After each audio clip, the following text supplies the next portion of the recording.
Good afternoon, everyone. I'm PCT Digital Editor Patrick Ronmus. Thanks for taking time out of your daily schedule to participate in today's Business Booster webinar, Driving Down Fleet Expenses, being presented by Adam Jones, Vice President of Quality Assurance at Massey Services, and sponsored by Applause.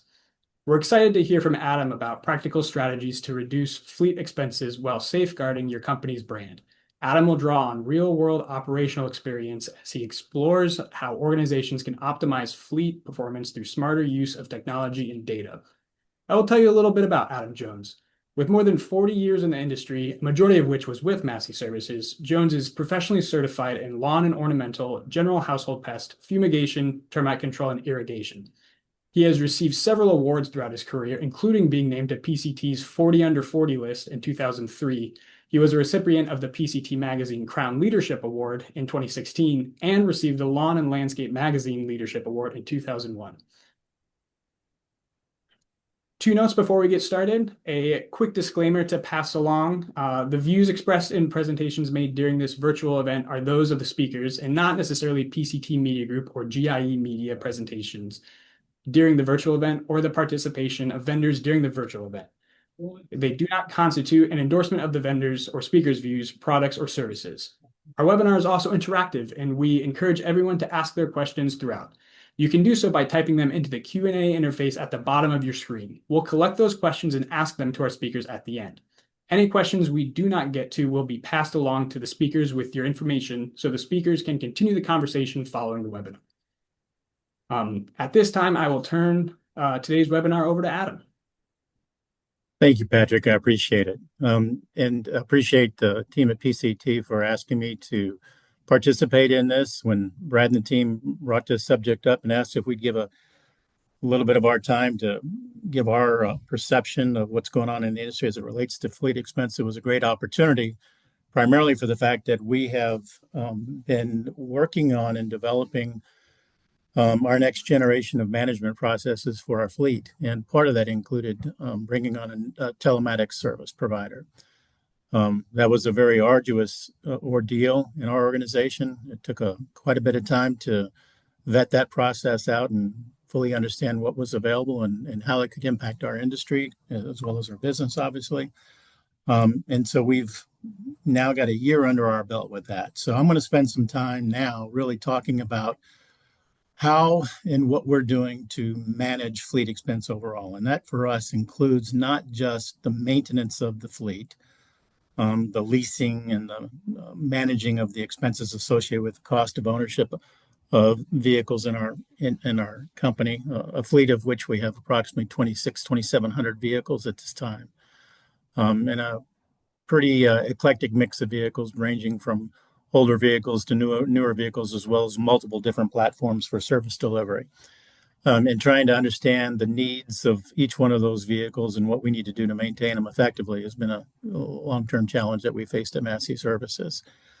But in addition to maintaining the fleet, managing lease expense, there's a lot that goes into it.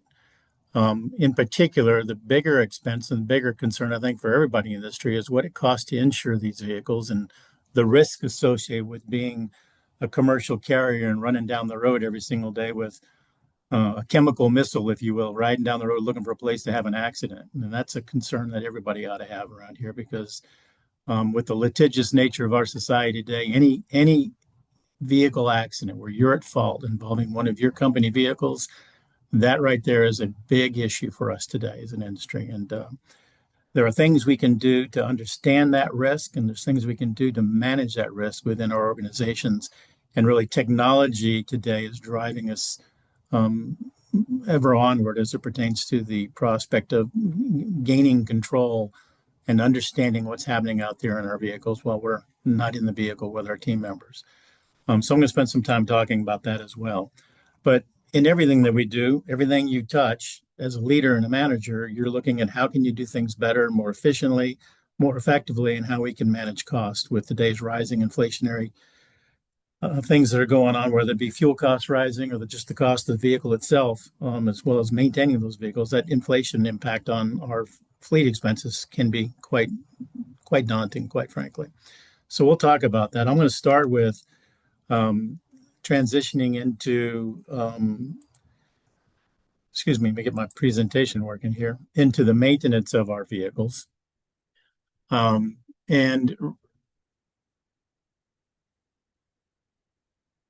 excuse me, my presentation has gone wacky on me. Our maintenance of our vehicles, number one thing that happens to us right now with a fleet of 2,600 vehicles is that any given day, it's if you're managing your fleet, it's hard to understand what's happening in real time to your fleet. And with computerized onboard diagnostics in our vehicles today, sensor alerts that are presenting themselves in our daily lives as we go through and driving our vehicles. In my old days, when I got into a vehicle, when I first got in the industry, there was what we called idiot lights, and all we knew is that if the light came on, that was probably a bad thing, but we didn't really know anything else about the vehicle. If a check engine light came on or an oil light came on, it was usually tell you to pull that thing over and stop. But today's diagnostics on board and all the technology that's within the vehicles themselves, there's a lot of things that can manifest themselves and give you clues into potentially issues with your maintenance. So OBD sensors and what we call fault codes that are generated by your fleet every single day, unless somebody is actually looking at that vehicle and seeing the light and responding to the light and communicating upward in the organization that there's a light on in the vehicle, if that doesn't happen, you can have a lot of risks. And so with our telematics deployment, one of the big benefits that we've seen from it is that our fleet management team can actually go in every single morning and in real time, actually, anytime a sensor comes on, and see it in our dashboard. So if we've got a fault code that is of particular concern, whether it be an oxygen sensor, whether it be an indication of a issue with the motor in terms of misfiring or things of that nature, things that if they aren't addressed quickly could lead to catastrophic engine failure. Those types of codes and those types of real-time understanding of what's happening in the fleet can certainly save you money. And for us, with a year under our belt, I can speak to numerous times over the last year where we became aware of a problem early enough where it saved us quite a bit of money in being able to take that vehicle off the road, get it in for a critical service and in diagnostics to save any type of significant engine repairs that otherwise in the past, if a technician or a team member was driving a vehicle and a check engine light came on and they didn't respond to it in time, and next thing you know, you got a vehicle that's down in the shop and you find out you got a burned in piston. So those types of things have been very beneficial for us. And we use our fleet telematics system to monitor that in real time on a daily basis. We also use our telematics system to help us understand our maintenance intervals and whether or not our maintenance intervals are being maintained in the field. We have nearly 200 service center locations across our footprint over 10 states. And in the past, we always managed this in a manual format. We did basically monthly vehicle inspections on paper, and we responded either in the affirmative or the negatives to certain checkpoint items during the monthly vehicle inspection. And then that would be pushed upward in the organization through the fleet department. And then anything that was reported on there that was concerning would then be pushed back into the form of instructions for somebody to go do something. Or you would realize, sometimes too late, that a vehicle was well past overdue its time for service frequency maintenance. And now with our fleet telematics systems, between what we're using with Samsara and what we're using with our fleet vendor, Holman, we can actually manage and maintain a clear understanding of where we're at on a vehicle by vehicle basis as it pertains to service mileage. So we have a policy of maintaining our service frequency of every 5,000 miles, having the tire rotations done and the vehicle inspected, and then every 10,000 miles these days on typical oil changes. And so we know, because we're tracking mileage in real time through our database and through our dashboards, when a vehicle is coming up due for service, and we can anticipate that in real time and be able to schedule maintenance in advance rather than waiting for it to be past due and then trying to circle back and hopefully get somebody to get it in. And oftentimes, if you aren't working on that preventatively in the front of the problem, by the time you realize something is overdue for service, it oftentimes has been way overdue for service. So with those types of onboard information and electronic data that's being pushed out to your system on a daily basis, you can get in front of everything. The other part of it, and people don't think about this, I think, in many ways, but wherever you are, if you've got multi branch locations where you've got a deployed fleet and it's not centralized in one location, and you're dealing with multiple different service providers. As you can imagine, with over 200 locations, we've got numerous local vendors that we have to maintain and manage. Number one, to find them. Number two, to vet them and to ensure that they do good quality. But number three, to manage them in what they do. Because not all service riders are made the same. I'll tell you, there's a big difference between service riders from place to place to place. And if you don't really understand what is absolutely necessary and proper to maintain your fleet, service providers can prescribe all kinds of services that may, quite frankly, may not be necessary and can drive up your fleet expense if you don't understand it. So we have a partnership with Holman in that everything that we do to our fleets is processed through the Holman back end. And in order for one of our approved vendors, in order to get work service approved, it first has to go through a review process. And between our fleet director, Ed File, who's, in my opinion, a world-class mechanic and understands, can pull the details out of a written estimate and really understand what is necessary. Between Holman and our fleet director, we can actually review and manage in real time all of those service invoices or service estimates, if you will, to make sure that we're not out there in the field spending a lot of money on stuff that is absolutely not necessary to maintain the fleet properly.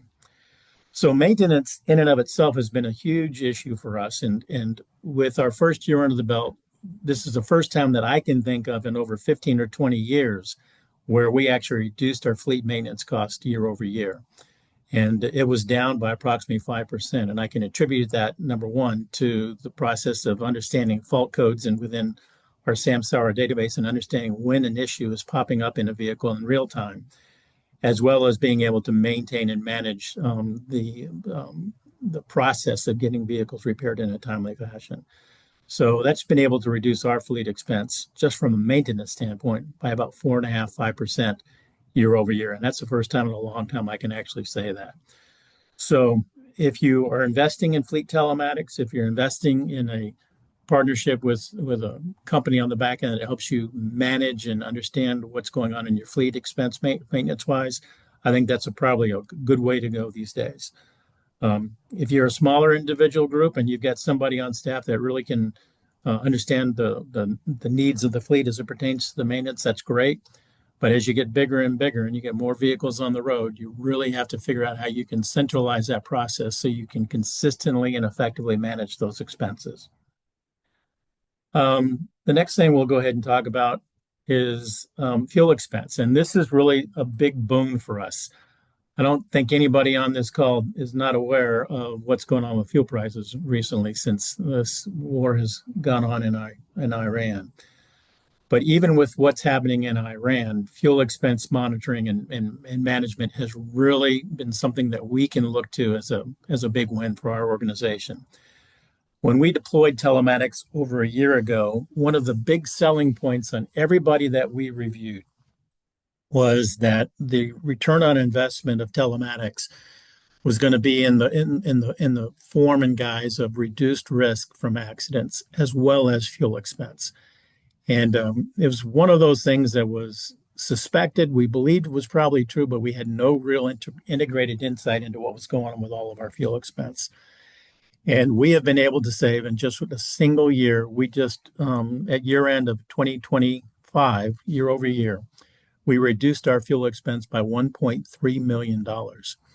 And that was huge. And that fuel expense was a reduction in a lot of different areas and a couple of things that you may not even realize, particularly if you have team members who have personal use of vehicles.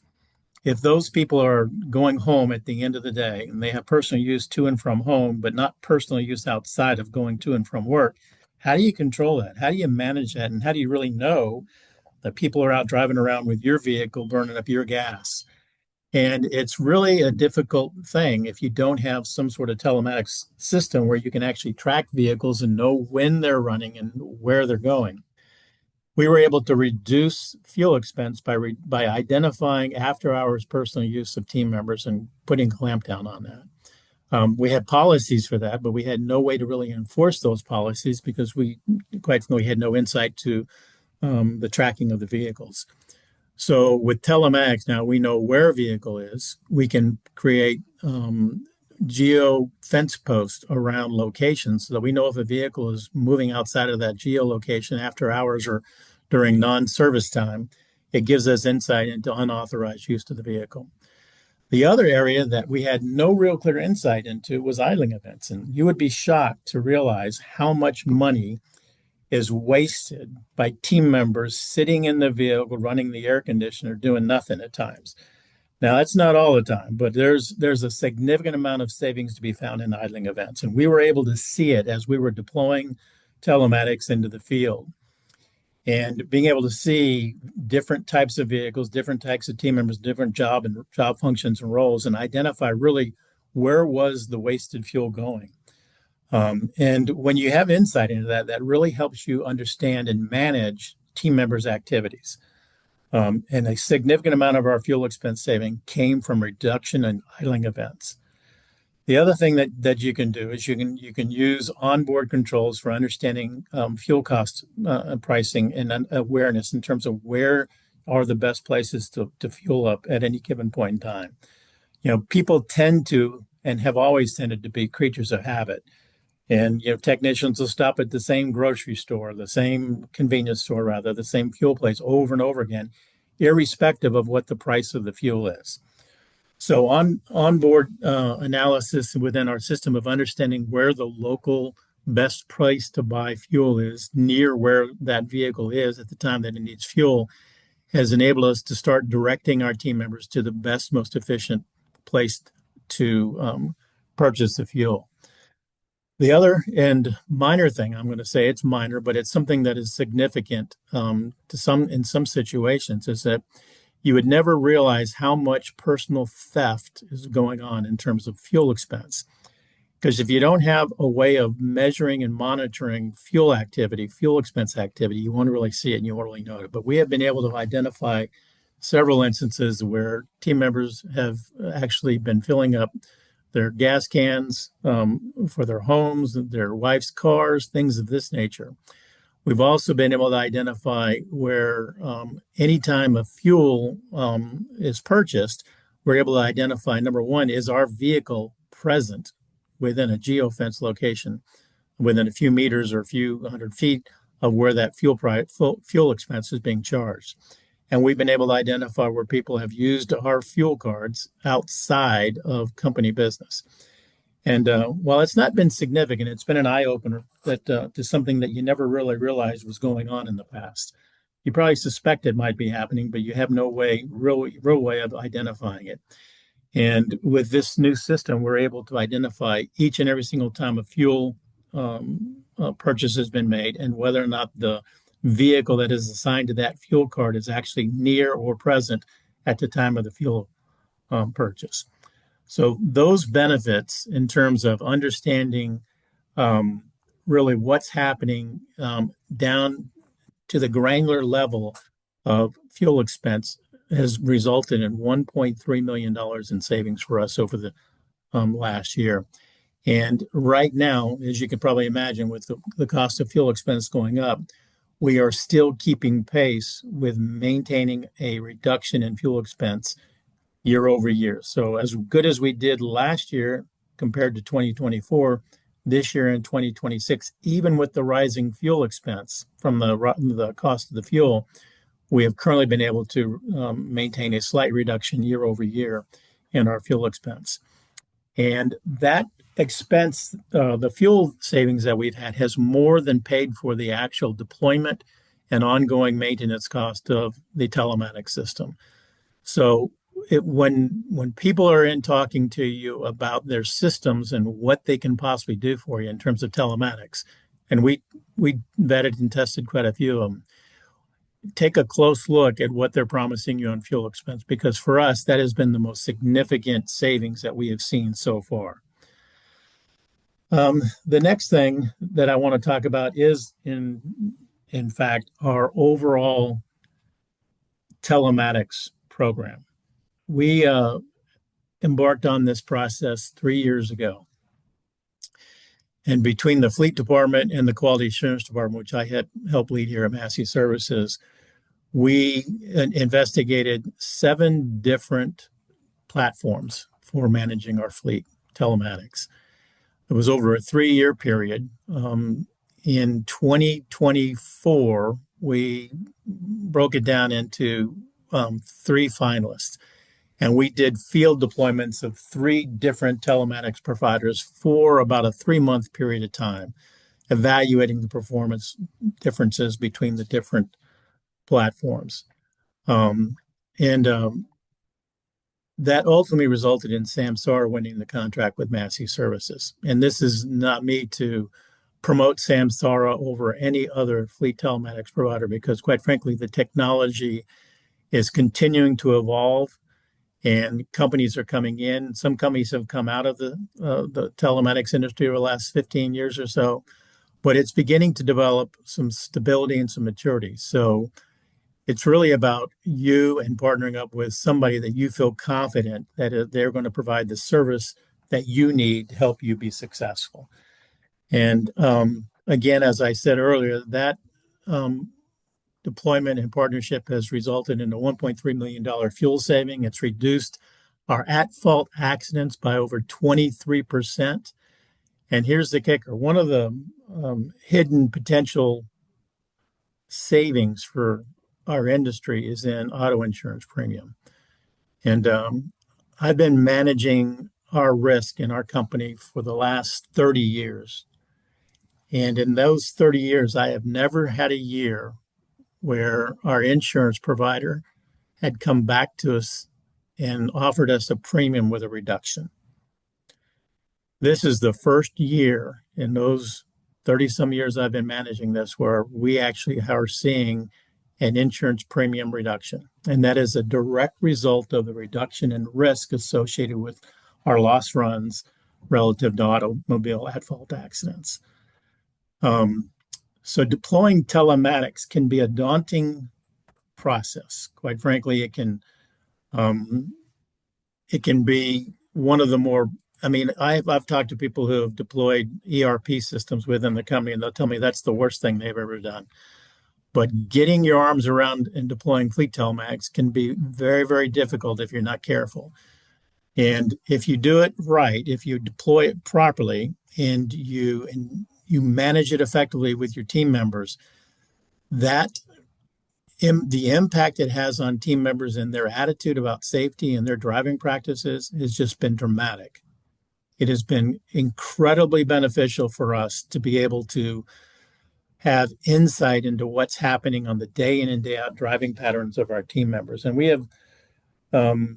took the approach traditionally in our company that, listen, we don't want to be big brother. We don't want to manage our team members like we're always in their personal space. But when we started to deploy telematics, we tested it with outward-facing cameras only for a period of time, and then we tested it with outward and inward-facing cameras. And when we put the inward-facing cameras into the vehicles, we had a lot of resistance from our team members, feeling like they were being spied upon, those types of things. But quite frankly, as time went on and as we were utilizing the information not to punish people, but to give people insight into their driving behaviors and how to do things a little bit differently in terms of just the way they drive, whether it be things such as everyday things that you don't even think about. Where your eyes are in the vehicle. Are you paying attention to the road in front of you? Are you easily distracted by things that are going on? Whether it be cellular telephone distractions, whether it be text message distractions, you name it. there are things that people do on a day-in-and-day basis that just become habitual, and they don't even think about it, but they don't realize the risk that imparts upon them in their daily lives. And as we start getting these alerts in the system from the deployment of the inward-facing cameras, and people are being identified with driving behaviors that are risky, we're able to, number one, identify it early, okay, see it, sit down and have a coaching and counseling session with our team members, go through remedial safety training to make them aware and understand the risk of what's happening. But we've also been able to take real world situations that have occurred, what I call near misses, that we never had insight into before. We certainly knew when we had an accident because you report that upward and you that's an event that you have to deal with. But you don't really always have insight into awareness of what are the near misses. How many times are we driving down the road and one of our team members encounters some near miss event that where they deploy defensive driving tactics, or somebody just pulls out of nowhere and comes across your pathway, and you react effectively, and miss the accident. How many times that is occurring on a day in doubt basis is amazing. And we had no real insight into it. We had, general thoughts that we had issues out there, but we had no proof of what it was. And we've been able to take those events and put them together into a collage of training vignettes, if you will, to show people what are the persistent, risky things that they have to be aware of. Whether it be the distance, the following distance that you deploy with team members, whether it be the speed limit that people are not obeying at times, any number of different scenarios which could lead to an at-fault accident. We've been able to put together a lot of comprehensive training in real-world scenarios with our real-world drivers and show those events. And we've been able to identify about 4 or 5 consistent problems that we call our big safety risk, right? And we want everybody, anytime they see themselves in this type of situation, to be aware of it, number one, and just become very, very uncomfortable when they get into those situations. And I'm going to go through real quickly just a few of those. But the single biggest risk that we face as drivers right now is a situation where you come to a stop and you're going to be turning right. It could be a 4-way stop, or it could be a traffic signal control device where you're going to turn right. And there's somebody in front of you. Now, most of us don't think about this, but there are actually gangs of people who make a living. It's a cottage industry, if you will, of getting into rear-end accidents with commercial carriers. And I've got probably 50 different videos that I could show anybody, if you're interested in looking at them, where we have been targeted by people. And one of the easiest targets to get to is to get somebody behind you in a commercial vehicle at a stop sign or a red light turn situation, where the driver in front of you begins to go forward. And as soon as the brake lights go away, the person in your vehicle turns their head left to see if it's clear to the left so that they can proceed. And they assume that the vehicle in front has left. But what you don't realize is that person in that vehicle might be looking in their rearview mirror. And as soon as they let their foot off the brake and begin to move, they're looking in that rearview mirror. And as soon as they see your team member's head turn left, they brake check them and slam on the brakes, and then we tap them on the rear end. Little bitty taps, not hard impacts. But every single one of those rear end accidents that we get into these days is going to result in probably a letter of representation from some big time ambulance chasing law firm who's going to be setting up for you to have a litigated event whereby they're going to make policy limit demands for every single rear end accident you're in. I don't know how many people are on the call today that have experienced that themselves, but I can tell you in the last 5 to 10 years, that is becoming more and more and more the case, where every single at-fault accident that you get involved in, a very high percentage of them are going to result in potentially litigated events. And so the key to that is to stop it from happening in the first place. The key to defending it is to be able to have the evidence of really what did or didn't happen inside of that vehicle. prior to having inward-facing cameras and outward-facing cameras, we had the word of the driver. The driver would tell you what happened, and you would try to take their word for it, or you'd hope that what they were telling you was true. But you had no real way of knowing it. Now, sometimes there was testimony of bystanders, that witnesses that filled out witness cards and gave you some sort of evidence to let you know whether or not you were going to be at fault or not. But now, with inward and outward facing cameras, in just about 99% of the instances, we have enough clarity of what happened and what transpired to be able to make the determination of whether or not we are or we are not at fault. And the second thing I would tell you is that with a fleet of over 2,600 vehicles and having a brand that we invest heavily in for what we do in creating the perception of a quality service organization, we do get on a regular basis people that call in our 800 number and tell us that our driver wasn't behaving in a courteous manner. And oftentimes they'll have quite detailed information. They'll tell you the time of the day it was, an exact location where the supposed event occurred. Well, in the past, we could never really vet that out other than just interviewing the driver and coaching and counseling on those types of things. But now we can actually go in and pull the video of that exact moment in time and determine whether or not the complaint, as we call it, from a person on the outside of the organization had called in. We're able to actually exonerate our drivers in overwhelmingly the majority of cases. I don't have an exact percentage, but I estimate it's at least 80% of the time the calls that do come in give rise an indication that we really weren't the person that was at fault. And in most cases, it was probably the person who called in the complaint that was causing the concern in the first place. So our drivers have learned to actually embrace this. They see it as a protection.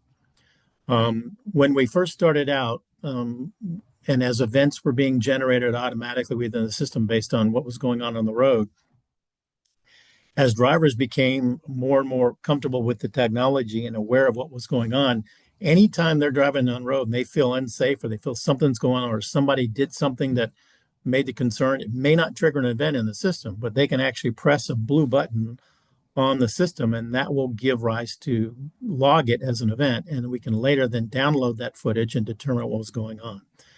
But this has given our team members really a sense of safety that if they're driving that vehicle, if they see something they suspect that is not good, and they can press that button, they can have a real-time connection back to our fleet department who can actually see that event in real time. And if necessary, we can contact that driver and have a formal communication about what's going on. So fleet telematics, in my mind, has been a significant investment at Massey Services. It's been a well-intentioned investment and has resulted in real-world savings that the like of which I never fully believed would happen. I've been pleasantly surprised at what has happened over the course of the last year.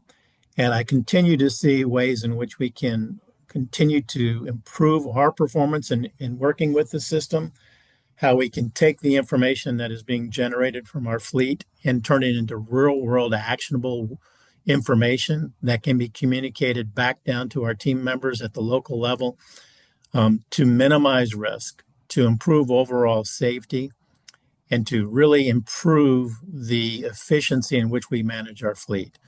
It's been a interesting 12 months to say the least, or really 18 months now, and since we began deploying it. So with that, I'm going to open this up to questions for anybody that has any particular question for me about what we've been doing with maintaining the fleet. Yeah, so it looks like we have a couple questions that came in. The first one is, what did you do / how did you get idling under control? So idling is a bunch of noise in data, okay? Because if a vehicle is sitting in heavy traffic, it could potentially generate idling events within the system. When we first started looking at it, it was just an overwhelming amount of information that was just noise and static that we couldn't really understand.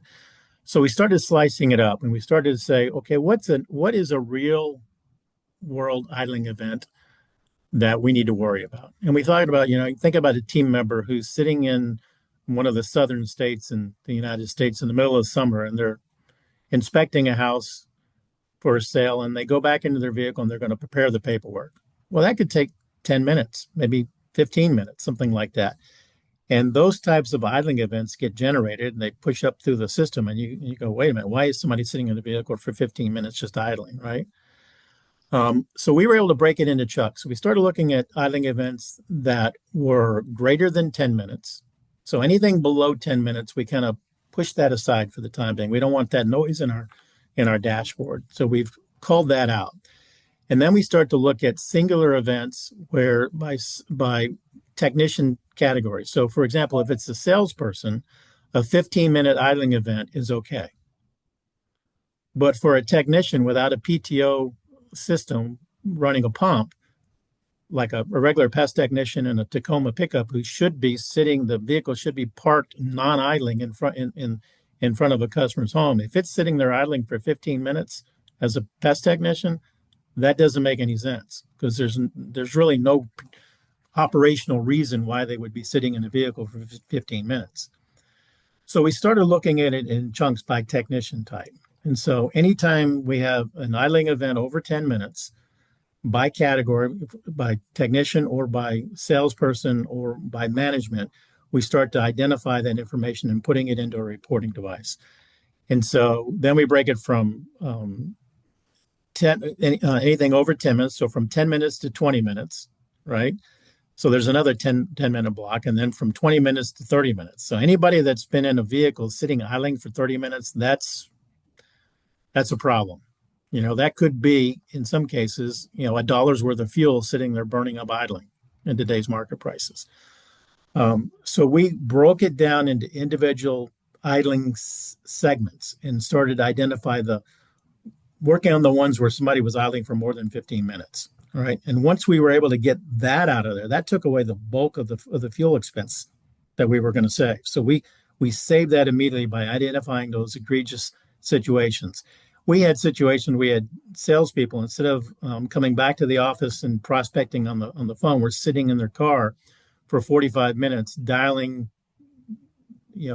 trying to make contacts and doing prospecting in their vehicle as if it was their personal office. And so when we got that type of idling events under control, that really started to save them money.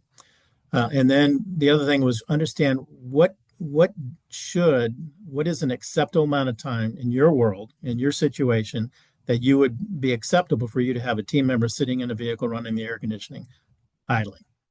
Anything beyond that acceptable limit, that's the area that you need to focus on.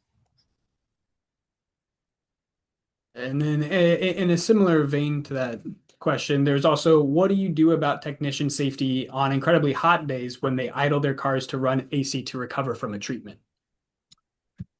So that's a great question. Okay, so if you think about our company, we have a lawn care division, we have a termite division, we have a pest prevention division, we have an irrigation division. Okay, all of those different categories create different concerns.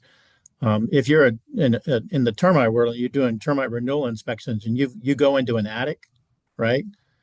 Number one, OSHA governs that, so we can't have people inside of those tight hot spaces for more than 15 minutes. But it's acceptable in our world for a technician to recover from a heat stress event inside the vehicle. But if you look at the cadence of our service frequencies, the typical service stop for a lawn care event in Florida for us is no more than 15 minutes.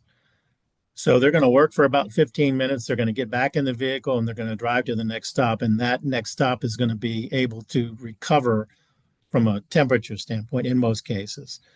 So if we get a significant idling event, the operational thing that we do is, number one, identify it. Number two, communicate it downward into the organization so the frontline manager can do something with it. And then we check in people every single day. So if we've got an idling event that's more than 15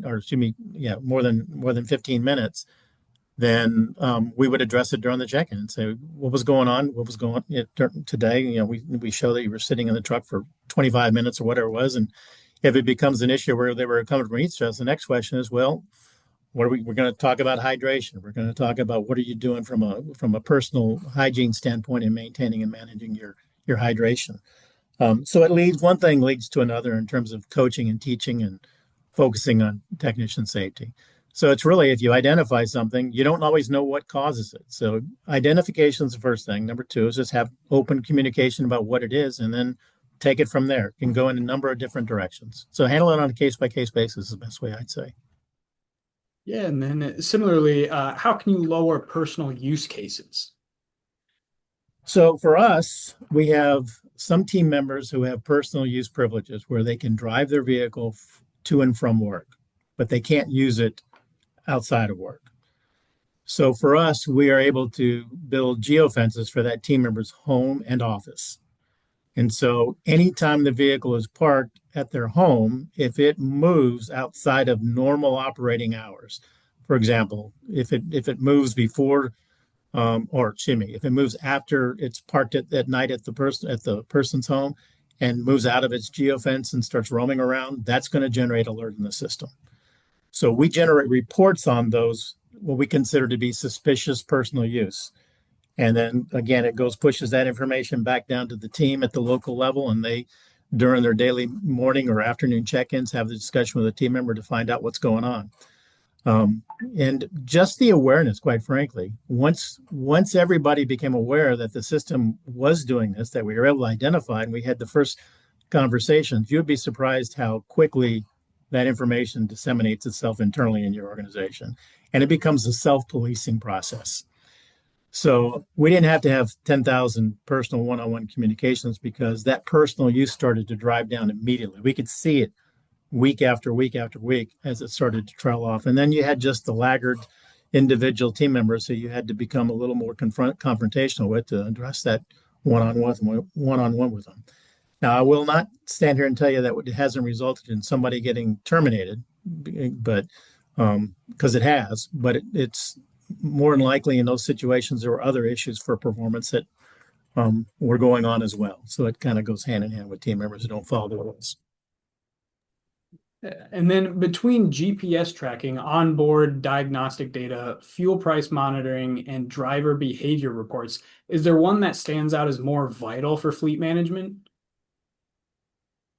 Well, it depends on which side of the fleet management you're on. If you're on the risk side, okay, the individual events, and we have a series of triggers that we have been fine tuning around, and harsh braking events, excessive speeding events in rural areas. So if the posted speed limit is 45 miles or below, if somebody is driving more than 5 miles per hour over the posted speed limit in that environment, that is a high alert. That's something that in real time gets pushed to the manager. And they're going to have a quick conversation about that. So once that vehicle gets to where gets in a stop position, they're probably receiving a phone call, because it's speeding in rural areas that is the highest risk for us. If somebody's going 10 miles over the speed limit on the highway, when the average, everybody's going 10 miles over and they're cruising along with the flow of traffic, that's less concerning to me than if they're in a neighborhood, in an area where the posted speed limit is lower and they're doing excessive speeding, because your reaction time just isn't good enough in those instances. And certainly if somebody's cruising through a subdivision at high rate of speed, you want to be able to identify that quickly.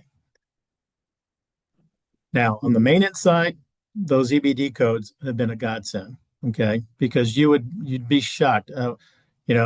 Drivers driving on the road for a week and there's a red light in the cab flashing at them every time they turn the system on. They're going down the road all day long and that red light's on, and they don't do anything about it. They don't tell their supervisor about it. They doesn't even, I hate to say this, but people today coming into our industry, we're lucky if they know what a screwdriver is. And the lefty, you turn it to the left to loosen something, you turn it to the right to tighten it. Our kids today coming into the industry just are not mechanically inclined, and they look at that indication on the dashboard, and it just doesn't trigger anything to them. So being able to see that in real time in our fleet department and identify, number one, the code, what it is, and be able to determine what's critical.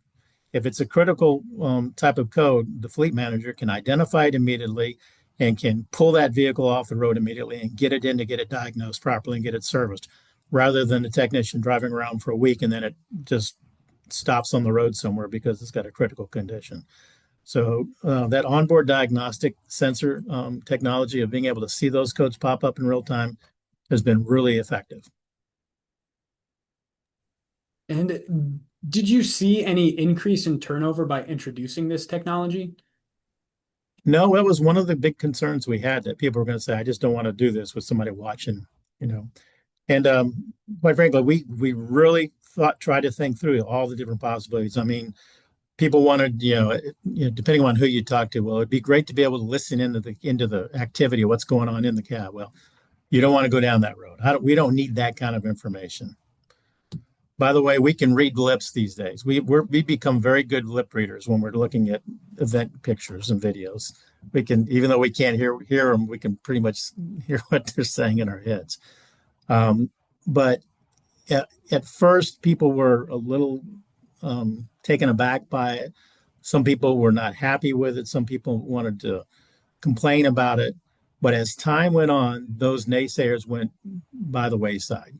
Now, I don't mean they left the organization, but they got shouted out, if you will, by the other team members around them who could see it for what it was doing for their safety and their personal performance.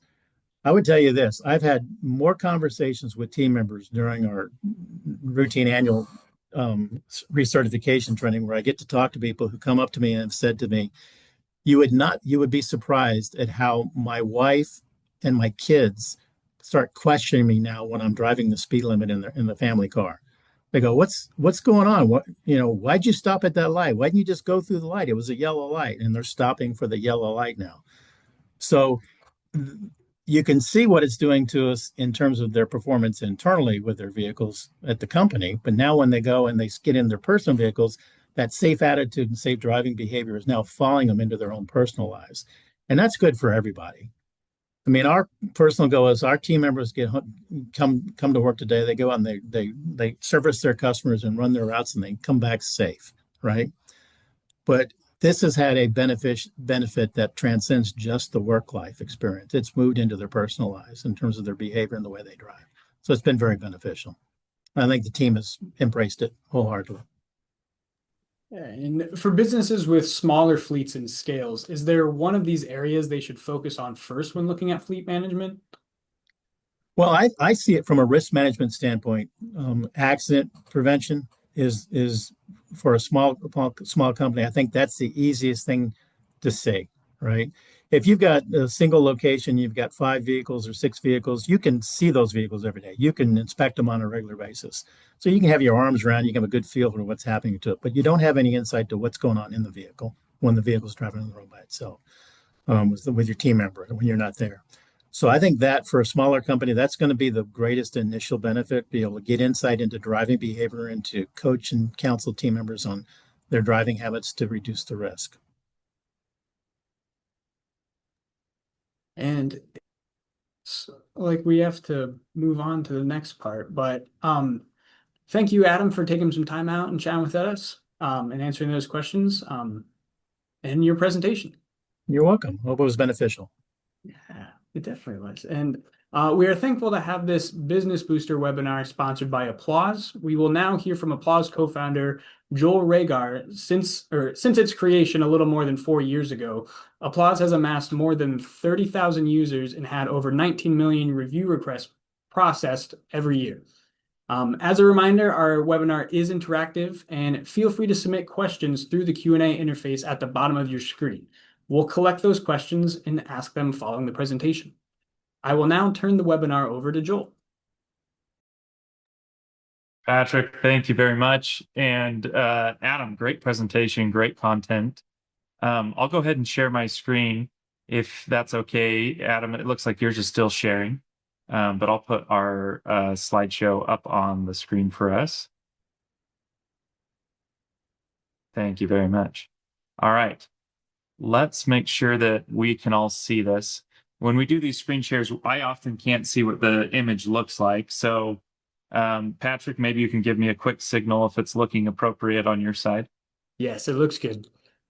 Okay. Well, thank you everyone for joining and for being here. I'm going to touch on a lot of things that Adam did as well, trying to hopefully give you some takeaways and some action items you can do with it. Other ways to analyze and look at your company. You're seeing a QR code on the screen. You're welcome to scan that with your phone. It should just work right against your monitor if you do that. This will take you to a full write-up, a very comprehensive guide that was put together from companies and leaders in the space by Coast, Links Up, Truce, Rancho Mesa Insurance, and Applause. And this was a collaboration we did to really help companies understand fleet costs and how to manage and work with them. So as we get into this, hopefully this is things that build appropriately off what Adam said and ways that you guys can better understand. I'll have that slide at the end. But our goal here is for you to be able to learn and take action, even if you're not using any of the products that help put this guide together, even if you're not using Applause. Again, I'm Joel Ragar. I'm one of the co-founders. I run product over here, which means I spend all day long talking with those in our space. And Applause is throughout all service companies. So that's HVAC and plumbing and lawn care and pest control. And majority of our customers are pest control customers. That is our biggest clientele. And that's where we started. And so we care deeply about the things that you guys experience as a business. And hopefully this guide will align with that. So let's get into today's agenda. What we're going to be talking about is the $1 million problem in fleet management, which will lead us into how do we do fleet tracking? Where do we create accountability motivation? And then we'll get into that fuel insurance, that backside of it, and then open it up for any Q&A. So as we get into this, starting with the $1 million problem and understanding where is money actually going when we talk about fleets, there's appropriate spend and then there's inappropriate spend. And what we're trying to cut out is the ones that you can change. You're always going to have gas. You're going to have insurance. There will be accidents, different things, but the things that we can cut out, we actually want to work on those. So one thing that's interesting, you can see from this, feel free to take screenshots of these as you go. This information is all available to everyone here. We want you to be able to recognize that, fuel is your biggest one. That 60% of operating cost is going to fuel when we talk about fleet spend. And so Adam talked a lot about of areas that we'll chat in a minute about of where this is probably not being spent efficiently today. When you go into the next step, it's insurance. Traditionally, it's insurance next, and that's rising. We talked about that already. And accidents and claims. These are things that you actually have control over on all of these pieces: fuel, fraud, and waste, maintenance. And so when you think about this is all set up for a 50 truck pest control company. That can be $500,000 to $1 million in spend that's going into these areas. That obviously is somewhere that we'd want to change. So at scale, it gets worse. 50 truck operation, there is 100,000 in waste generally per all the research. And a single minor accident, you can see there at the bottom from Links Up, it's $20,000. Injury related go and exceed $75,000. These are things that we really need to block. A big, huge company, they don't love that, but they can absorb that. They have budget and they have a spread for that. Smaller companies, that puts you out of business. That closes you down. And so some of these things we think about servicing and we think about internal ops, all extremely important, but we forget about there's these areas of our business that really could be vulnerable to even continuing to operate tomorrow if this hit at the wrong time. You get up to a 250 truck fleet, that's $1 million in waste of things that actually could be preventable. So now we understand what the problem is, where everything's at. Let's talk about what you can do about it. So first is fleet tracking. That was talked about. There are many vendors in this space. So we'd encourage, if you don't have one, not trying to advocate just for one particular, go out and find one. This is your first step in recognizing, being able to understand data. So what does it track? It does the vehicle location trip history. That was talked about by Adam. Most of these were engine diagnosis, maintenance, idle time, mileage trends, hard braking, speeding, rapid acceleration, harsh cornering, all these metric things that can start to track this about the behavior of driving. And then it can generate automated reporting for safety and insurance. So your insurance company is going to care about if you're tracking these things. What does it look like? And internally, operationally, for your branch managers, yourself, or team leads, they're going to want to be looking at these. And one thing that applies that we find very important is giving transparency to your employees. Most employees want to be a good employee. This is not data they generally have access to. And so if you can track this, you then have the starting steps to actually bring this and make it transparent to them. So key stats from LinksUp, you can see that 25% average reduction in accident rates with telematics. You get 75% of landscaping fleet report GPS reduced safety incidences. These are the things that you're really looking for just by starting to implement it. And then as we go on, what you can do with that implementation and tracking it. So you can get two versions. You can get GPS or more the telematics vehicle driving record, and then you can add on this dash cam or AI dash cam. So recognizing there's plenty ways to just start in GPS only, that's okay. But also know that with the AI dash cam, you can improve some of the leverage that you get in benefits. So you get driving event data and route tracking. You'll get that with both, but video evidence, as was described by all of our previous conversations, that is really important. Real-time in-cab alerts, claim dispute leverage, accident reduction.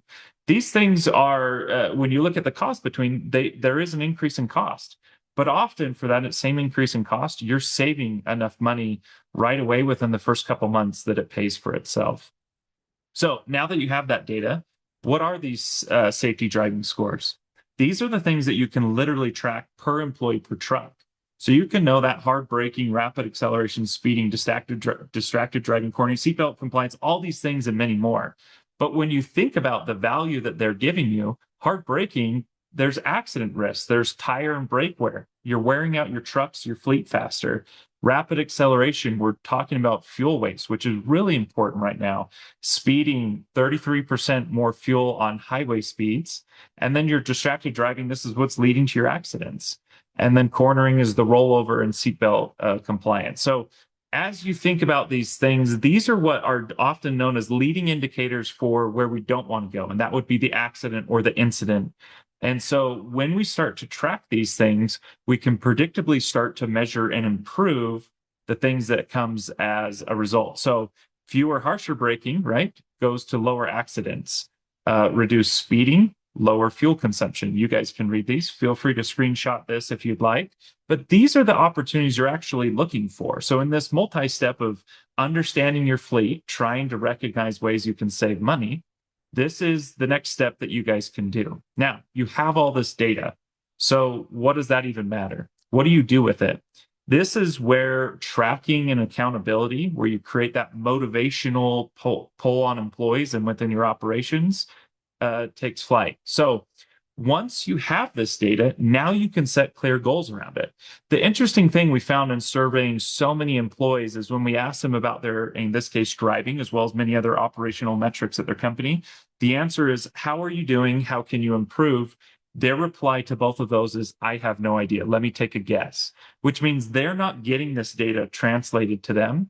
And then they're not getting it in a way that they can interpret to improve on their own specific driving or operational efficiencies. So, and another data point we found is when we asked those that did get data, they were often getting it monthly if they were, and it was after the month was concluded. And so if you talk to an employee and say, hey, by the way, your driving was terrible, we're going to have to talk about this, there's an issue. But we're talking to them about past in the month. We never coached them on how to improve and then guided them through it. So once you have the data, you can then set clear goals, help that be understood by your employees, tie it to compensation if you'd like, or you can. Employees are intrinsically motivated by that, and it gets them to focus and pay attention to it, even if it's very small micro bonuses. And use leaderboards. Nobody wants to be on the bottom of a leaderboard, especially for things that are as silly as driving or speeding. They're fast and easy corrections that can be done. Every employee generally, for most of them, want to see improvement. Now, when you implement these, as you can see on the right there, we did a case study with Anthem Pest Control and various other pest control companies. We found when they added telematics and Applause tools tracking those metrics, they had a 70% reduction in at-fault accidents over 2 years. That is an incredible amount. You can guess what that did to their insurance. It was a huge improvement. And within those first 8 months, they actually increased the full average, all employees, their driving score that was calculated by 10 points. That wasn't just some employees, that was the entire level of average moved up. And that is a big swing as well. That when we find companies are initially tracking their data before implementing some type of system of monitoring and supporting the intelligence layer getting to their employees, they'll see many employees not reach above a certain average, let's say 80% or 90% driving. The second they make it transparent to them, we see this immediate influx, and it's just because they're aware of it. That coaching moves from weekly or monthly down to daily, and it really changes about the way that you guys can operate. So taking all that, let's get into fuel. So spending, one thing that came from a big research project with Coast is that they actually found out when they were declining automatically transactions, it was from spending limit exceeded, unauthorized merchant, outside approved window, vehicle not at station other. These are the things that were talked about earlier in the presentation.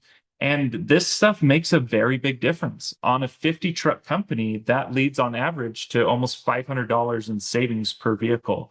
That's ways that you guys are always looking for additional spend on promotions within your customers, customer loyalty programs, lead spend, new products, new trucks, new equipment. These are the ways that you can actually find it within your own operations.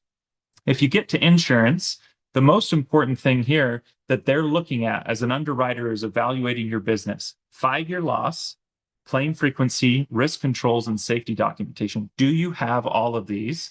And what are you doing about them?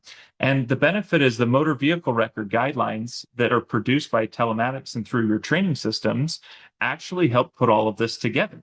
And these are the things that they look for. From our insurance company that helped us put this together, they have 2 landscape companies. They have the same loss history. One's using the GPS and telematics and the employee coaching.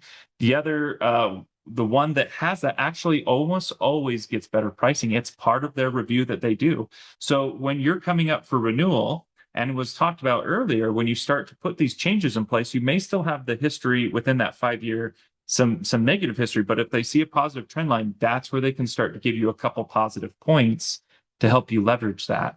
So when you're looking at a 50 truck fleet and what you could get in an ROI if you did all these actioning items, perhaps it costs you $20,000 to grab some softwares or do it manually, some of these yourself. You can see the conservative versus aggressive savings that actually can come to your operations if you focus on these things. If these are the ways that you actually put together in your operations before going back to your insurance company for a renewal or for a cost savings. These are the things that we want you to be able to focus on and think about. So a good pause here for an audit is mentally think through all of these. When is the last time you guys went through your current policy, went through your current operations, your execution, your coaching? It's been documented, the documentation has been updated, or you've done any of these improvements. If you've done those improvements already, or some of them, but you haven't gone back to insurance, you should do that. If you haven't done them yet, start doing them now, start collecting, and then prepare yourself to go back to insurance or at your time of renewal. So as we think about, again, this money savings, these are dollars that are just sitting here available for you to grasp. This is, you got to build that foundation. So do this in the same first year, as you can see these months outlined, or do it much quicker. But deploy the telematics, the smart fuel cards, get your motor vehicle guidelines put in place, add in some scorecards, add in some ways for your employees to actually recognize how they're doing, compensation if that's available, leaderboards, coaching, put all that in place, because at the end of the day, who's actually moving these vehicles around are your employees. And if they're not on the same page of what's happening at your company and what you're sitting in, maybe an executive meeting over or a leadership call, and you're discussing and putting these plans in place, but that never gets translated or shared either initially with a plan and then ongoing with the metrics of how they're actually doing towards your employees, they're not going to really make the improvement. We can all sit in an office and make a big plan on a spreadsheet together, but if we don't put it in action and get the rest of our team on the same page, it just doesn't come to fruition. After that, let's get into phase 3, optimize and document. Put all this together so you can get into that phase 4 of the renewal. And these are the things that we're all so busy in our operations, and there's fires, especially as we get into this heavy season. These are things that we skip often. And at times it's okay because we're doing the most important thing. But if there's other employees you can deviate, or if you can assign these out to responsibilities for them to start working on, divvy it out.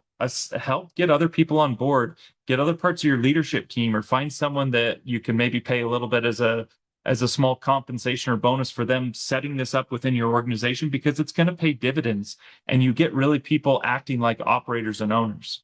And this is the focus where Applause really cares about being. Applause is a software that is really in the depths of getting employees to act like an owner. The biggest thing we often find is they just don't know where they stand. They don't know where they're in their operations, and they don't know what the employee wants or their employer wants.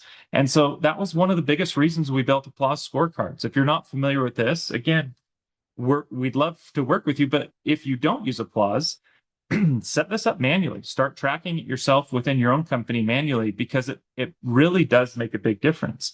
If you can pick goals within your company, you know what is required and needed to move the needle within your business, and that changes from month or quarter or year to year.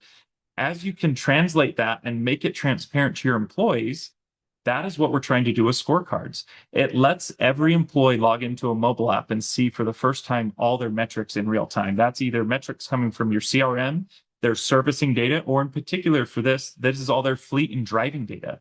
So you can reflect time on site with actually idle time, or you can reflect time on site or with any type of your driving metrics of speeding, route completion, and the ability to bring those together gives you deeper insight to how your business is operating. It helps you recognize the areas to improve and then do what we call set an expectation. So for every metric that you have that you care your employees should know about or be working or improving, set an expectation for it. Here's where, as a company, we expect you to operate to within a week or within a month period. And the employee sees that. And generally, they always want to fulfill on that. Most of the time, they just don't even know what you're looking at or measuring compared to what they see, or they see it in arrears after the month is over. The other thing is, when you set that expectation, there's the opportunity to create an auto bonus for it. A lot of employees, especially as we get into some of the earlier wage in their career, those $5, $10, $1 bonuses, micro bonuses that are always happening, or $50 at the end of the month bonus for driving performance, they matter a great deal, and they're very motivating, and they change the behavior to get an employee to align with where the company wants them to be. And so as you set these clear motivations and understanding of what is expected of them, then they can actually live up to getting bonused in real time, and they want to make those improvements.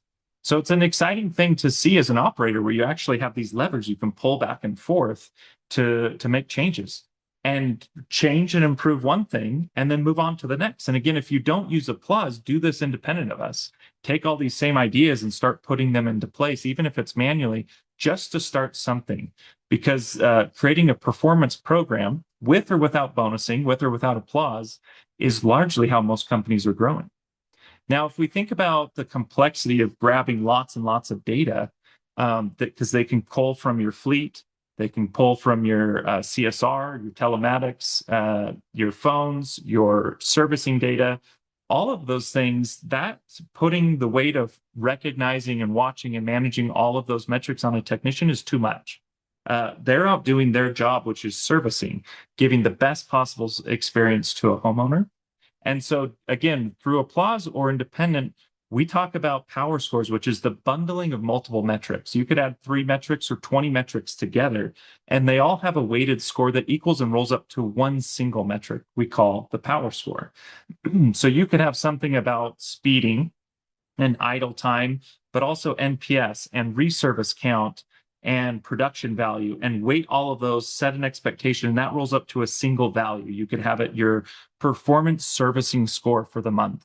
And that way you can actually change and make visible what technicians should be looking at, as well as this more powerful score that they can see and indicate how they're improving or aligning to the expectations of the company. So As you go through all of that, that is great transparency to the employee, but add some fun into it. Add competitions. Competitions could be things that you start on a single day. They're seasonal things. Maybe they're month long, they're week long. It's the first to reach this number of value. It's the first office versus office, right? If you have multi offices, maybe you have service type groups, or it's just the first 5 get this bonus program. These things really create a fun atmosphere to work in, but they get people changing and thinking constantly about some of these values that you've already identified are most important for you. So use all of these as tools to be able to create some of those value savings that you guys have recognized that we've talked about all about in the fleet savings today. But I think we'll conclude there with this presentation. We'll go into Q&A if there are any. We're happy to answer any questions. But hopefully you guys have taken a meaningful amount of information on fleet driving and the level of detail that you guys actually can get into and understand about your business and start making changes literally, I hope, today, if not this week, within everyone on this call.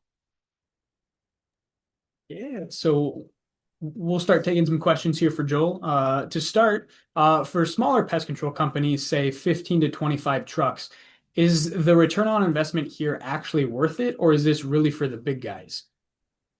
Yeah, it's for everyone. And there's different values for big and small. One of the things that's most important for smaller companies, as I mentioned before, if you don't start doing some of this, your margin of error is so much less, right? You recognize that in all the different aspects of your business. You don't have the same fortitude of maybe skipping or missing on one accident or on fuel waste or fuel theft. That hurts you so much more. So yes, we think this is definitely for the small.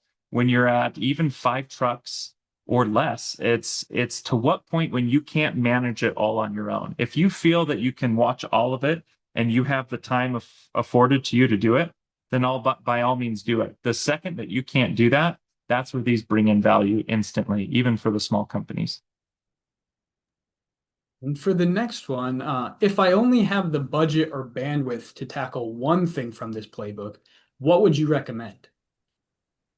Well, that's a loaded question. I am from the company Applause, right? So you're going to take that with a grain of salt.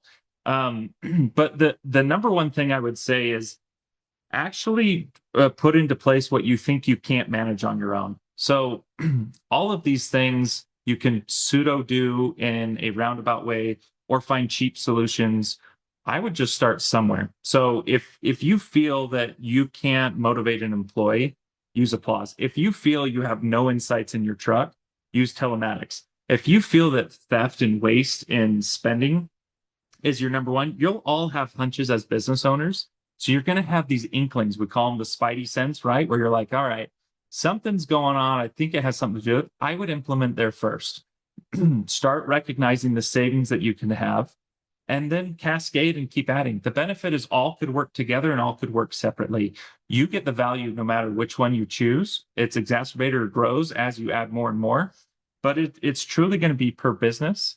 And where you feel, again, internally as a business owner or operator, you've got a spidey sense. It's telling you one of these things is probably a little off. I would start there first for sure.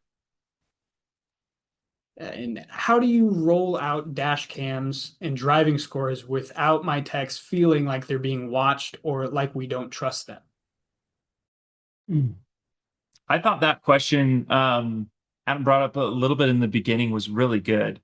What we care about at Applause is we do not like the stick approach. We are a motivational software company. And so when you have goals around the company, we want Applause to be a lever that helps put something in place. Our focus is always about more of the carrot or the motivation rather than the stick saying you do this and you're gone or we're firing you. And dash cams have this bad rap of kind of like the big brother spine. And that's okay. It is what it is. But when we talk about the ability to better understand what's happening in the operation and how to protect employees or how to motivate employees, that's what these tools can do. And it was talked about earlier. We've seen it across our whole portfolio And we've got thousands of locations using Applause. And so we get a lot of data on this that you home service businesses are attacked, right? Either through the driving side by other drivers or through the tracking of servicing, sometimes by homeowners that are trying to get off contract. These tools are there to protect your employees as well as to motivate and recognize them when they've done good. And so if we can spin it on the protection and the way to motivate and recognize when they've done good, which you, by the way, have to then do, you do need to recognize them, help them know what they did good, you can change that culture. But I can promise you for the first little bit, it's probably going to be a couple hands raised of confusion or not comfort. And you just have to get through it. I don't think I've had any company, and I'm sure there are some, that have ever implemented this, seen the benefit, and then took it out because of employee complaints or something. I think everyone just recognizes that's the direction it's going. And what's a realistic timeline to actually see insurance savings? I've heard it can take years. It can take years. It depends on your history, I would say. One of the big things we've seen is it can also take less than 6 months. And in some ways that we've seen it too, that is most important is in that under 6 month mark, what they've done is they put some of these things in place. They therefore have a plan they can present as well as a trajectory showing the improvements and what they're doing that caused them rather than just, it just happened. And that usually an insurance company is not going to bake into much. But if you can say, here's the improvements that happened, and here's why, because we have a plan in place. Here's when we instituted the plan. Here's the improvements, micro improvements we've seen that have been caused by that plan. That immediately goes into effect. And like I said, we've seen it in less than 6 months. Now, sometimes where the biggest and fastest advantage we've seen that happen is from the renewal not going up, which renewals have been very aggressive lately.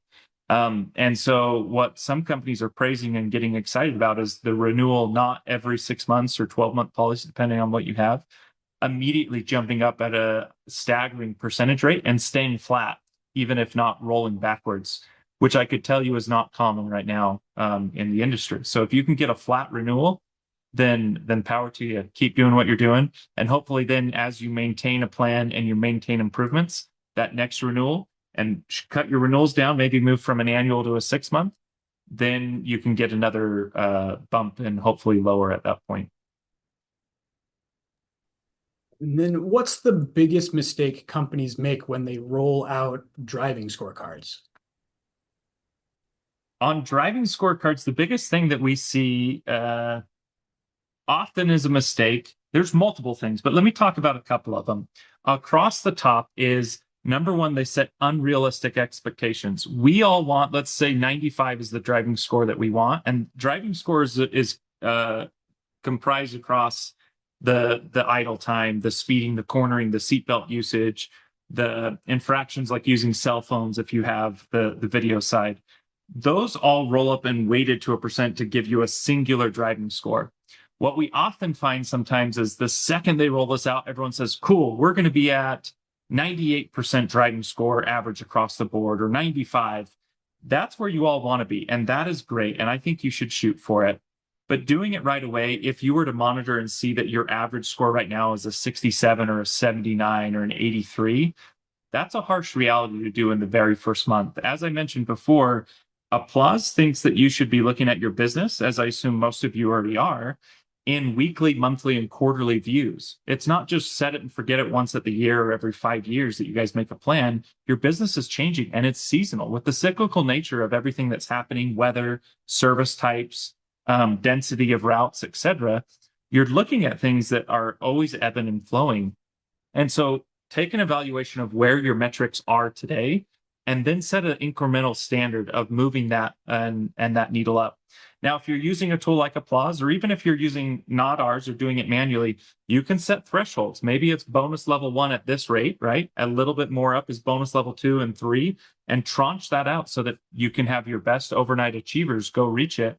But don't feel like you failed in rolling something out just because you set the value so high and people didn't immediately rise to it within 1 week or 2 weeks. Gradually get them up there as you have many things you're trying to encourage them constantly to work on. And when it kind of comes to these competitions between the offices, is that something that you have seen show an increase in like the numbers? Absolutely. Yeah.